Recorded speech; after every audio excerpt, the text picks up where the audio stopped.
Hi, I'm Shelby and I love Shakespeare, and I haven't been Shakespeareing in a while because this past year in Los Angeles, I have just been hustling as an actor. One of my goals this year is to do more YouTube content, kind of for my own soul, because I started this channel because I love Shakespeare so much and I love sharing it with the world, and I've gotten such amazing feedback on it. But before I do that, I want to kind of recap what happened last year. Over the holidays, people were saying, "Oh my gosh, you had an amazing year." And I was like, did I?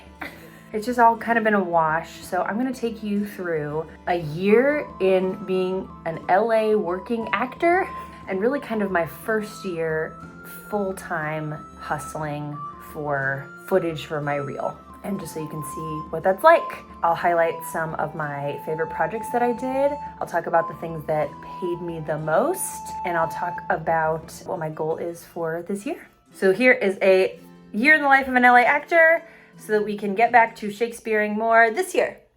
Okay, so my goal last year was to be on set as much as possible.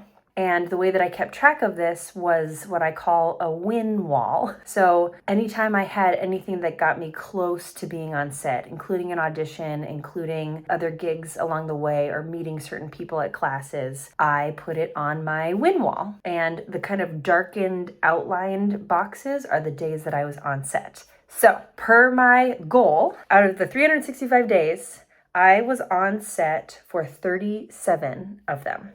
So a little bit over 10%. So I was on set, but I have some caveats about that. So being on set as an actor was only 28 days of those. And that's about 7.7% of the year last year. I was an actor actually able to act, doing the job. So the rest of the year is the actual job of an actor, which is getting the job. And here's what mine looked like.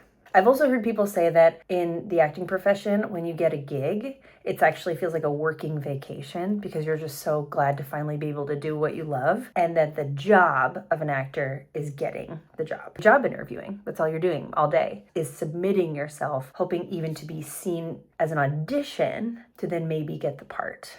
That is the hustle. So fun. So what about the other days that I was on set? 6 of those days I was actually on set as a PA, a production assistant, which just means friends of mine were doing a film, and per my goal of being on set as much as possible, I said, hey, do you need any help? Sometimes I'd be really helpful. Sometimes I would just be a positive person in the room, but that was helpful for me because then I got to observe, I got to hear more of the vocabulary of cinema. I got to see how film sets work. Actually, one of the sets I was a PA on, I had auditioned and then gotten called back for the lead role, and I didn't get it, but I was so into these filmmakers. It's just 2 female, just powerhouses. I could feel it. I loved the script. I loved how they were talking about it. I actually asked them, hey, I know this is really unorthodox because I was in the running for this role, but can I PA for you? I'd really just like to be a part of this project. And that was a really cool experience. That's actually the first time I ever did a slate. So I was the first AC, I think they call it, the assistant camera person. But basically I was just the person who did the slate all day, which was like, it's my favorite moment on set, is when everybody has been setting up, the actor's in place, blah, blah, blah, and then everyone's quiet. This take, number 3, mark. Everyone's quiet. Oh my God, I loved it. So that was really, really cool to be around that set. And I wouldn't have gotten that if I hadn't auditioned for it and then asked blatantly, can I please be on your set? And then the other day that's unaccounted for that I've been on set was as a director, which I will talk about a little bit more later. Okay, so as an actor, I got to do 28 days on set. Sorry, I'm like referencing this all the time. But of those, 6 of that was background work. So I was on set as an actor, as talent technically, but I was just in the back, probably had no lines, probably couldn't even see me for some of it. One of them I have been informed that I was cut out of, but the director was very sweet to email me and say, so sorry, you ended up on the cutting room floor. And I was like, you're so nice to tell me that, but I figured. Supporting characters, I was 11. And then another 11 of those days, I was the lead. Ooh, let's do that math real quick. Okay, so of the calendar year, 365 days, the amount of times that I was the lead actress last year on set was 3%. That's the fact. So, how did I get all of these things? I auditioned. I got 60 auditions, and of those auditions, 19 of them came from my agents. So 32% of my auditions came from my agents. The rest I got on my own. So 2/3 of them I got on my own. But how do you get auditions? Well, I self-submitted on Actors Access, put up a profile, you put some clips up, you put your resume in, and that's mainly what the industry uses to cast you. Now, that's called breakdown services, and that's what my agent uses to submit me and all that kind of stuff. But he sees jobs that I can't see, that are huge, what everyone sees on Netflix and television and stuff like that. He's pitching me for those things, but I can't submit myself for that. I don't have access to that. What I do have access to is what is in Actors Access, hence the name. I have heard somewhere that Actors Access is 1% of the jobs that are posted in the industry. What actors have access to submit themselves for are non-paying jobs, because agents aren't interested in that. They only make money when you make money. So if they see a great SAG project for you, but it's not making money, they're not going to submit you for that, because that doesn't help them. They only get 10% of what we get. So they're looking for kind of bigger stuff to go for. So with me, instead of waiting by the phone for the audition, my job is to constantly self-submit as well, because I'm trying to build my reel. That was the job last year. If you're not sure what that means, your reel is just a series of clips someone can click on. It's about 2 minutes long. A casting director can look at it and see you in a few different scenes, a few different outfits, few different scenarios. So here's my dramatic thing. Here's me being a little comedic. If people have a lot of footage, sometimes they have a dramatic reel. Sometimes they have a comedic reel. I have friends who have stunt reels because they're badasses, which is so cool. Right now, I have 2 reels. I have a commercial reel, which shows something very specific, commercials, but it's just a different tone, vibe, look. And so I do keep that separate. And then I have a theatrical reel, which doesn't actually mean theater. Theatrical out here means TV and film. And then theater out here is actually called legit. So if you have a legit agent, they're looking for stage stuff for you. Fascinating, right? So I'm actually in the process of updating my theatrical and commercial reels, and that will be on the channel soon because of all of these things that I did last year. So I got 60 auditions, but that came after submitting myself 315 times. So let's do that math. So of the submissions I did, 19% of them became translated to auditions for me. And that is not counting how many things my agents have submitted me for. I don't see what they submit me for. I think there's a way to ask one's representation, hey, could you give me like a submit report, just to make sure they're doing that? But I know my agents are doing that because they get me auditions and they're awesome and I love them. Who knows how many they've submitted me for? All I can see is that I've done 315 submissions and 19% of those became auditions for me to do. And then a pretty high yield percentage of those auditions became days on set. So 46.7% of my auditions got me onto a set. Okay, another stat, of the 28 days that I was on set as an actor, only 6 of them were paid. I did an independent feature. It was a 2-day shoot. It was my first feature, which felt really great, really juicy part. And then another thing I did was a piece. It was filmed to be in a museum. A beautiful artist, very renowned in the museum circuit. And it was a Civil War era piece. And it was actually my first time on a studio lot, first time filming on a studio lot in a soundstage with like an Emmy award-winning DP. And her whole team. You could just tell it was just a higher level. And so that was really, really exciting to be on that. And that's, I believe, going to be at the Museum of Modern Art here in Los Angeles next fall. And then I did 3 commercials, and it's all about $1,000 a day. It's pretty typical commercial rate. It can be like 1,000 to 2. And then sometimes they give you a little bit extra for what they call a buyout. You can't do other water bottle people for a certain amount of time. And so those were the commercials. But the 2 things that I got paid for the most last year, one of them was on set but it was an instructional video that I also co-wrote with the person I did it with on disability, accessibility, and universal design. And it was filmed in Fort Wayne, Indiana, which is where I lived before I was in Los Angeles. So I did like an instructional video with a teleprompter and everything. Really cool, but a very different skill set because I was just myself. And I was also my educator self, which I love to exercise, but that was not through self-submitting.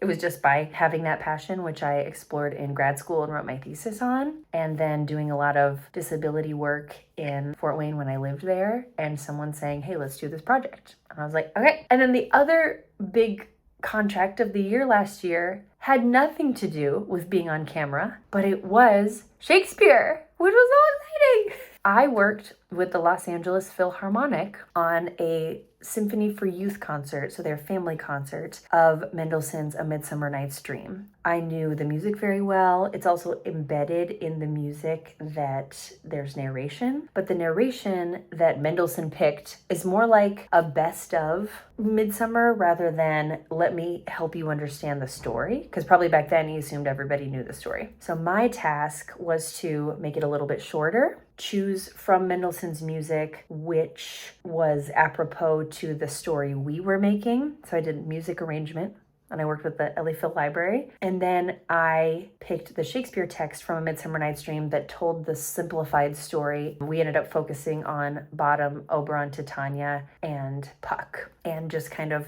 telling Bottom gets turned into a donkey story and when Titania and Oberon fight. So I was director, writer / arranger, and then I was performer. So I narrated the Shakespeare text that I had chosen. I was embedded in the orchestra with oboes on my right and violas on my left, looking at the conductor while these amazing performers in masks and beautiful costumes came out and moved while I said certain things. So I would speak in Oberon's voice, ill met by moonlight, proud Titania, and that actor would gesture accordingly so that it became very universal, but my voice was supplying everything. And then Titania, what, jealous Oberon? I was cool. It was like a voiceover thing. I got to do all these different character voices. Puck's was a little more hee like that. And then Bottom was just British.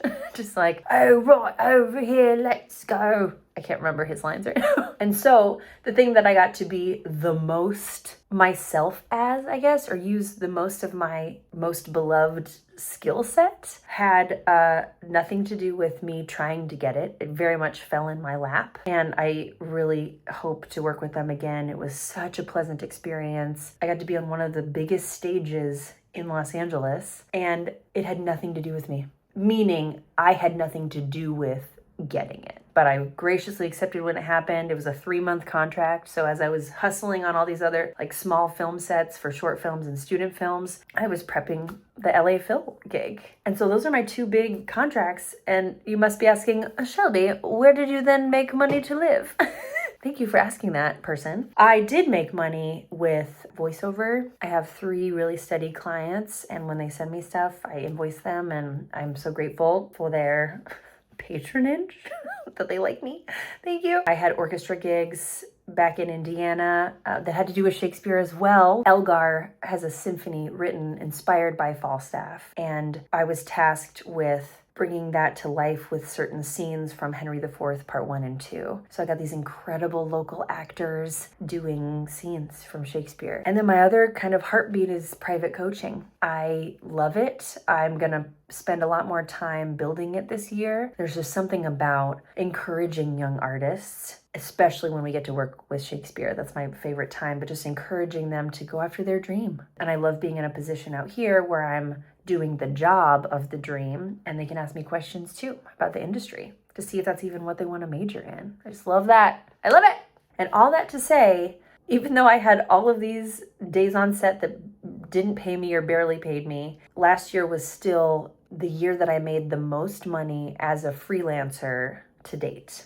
And that's something very huge to celebrate. It was a really good year. I really appreciate being able to like recap it because it really was a good year. Oh, that's the other first time thing is that I directed. And that was another goal of mine, is to be on set enough so that I could prove to myself that I could make my own work. Which really, the more I'm out here and the more I talk to people who are at the level that I want to be at, it's a long game. Give it 4 to 5 years at least to even see if this is a viable option or if anything's popping. And then make your own work constantly. A friend of mine just got a new camera and said, hey, I want to film stuff. Do you have any scripts? And I was like, oh, I don't really have a script right now, even though I am writing quite a few over the holidays, but I do this weird avant-garde voice in choreographic theater movement technique. Do you want to just film me doing that? So we did that a couple weeks ago and it looks so cool. So that'll be on the reel too. But that was something that was so uniquely me. And I, instead of saying, no, I don't have that, I said, here's what I can do. Does that sound fun? And we had a great time.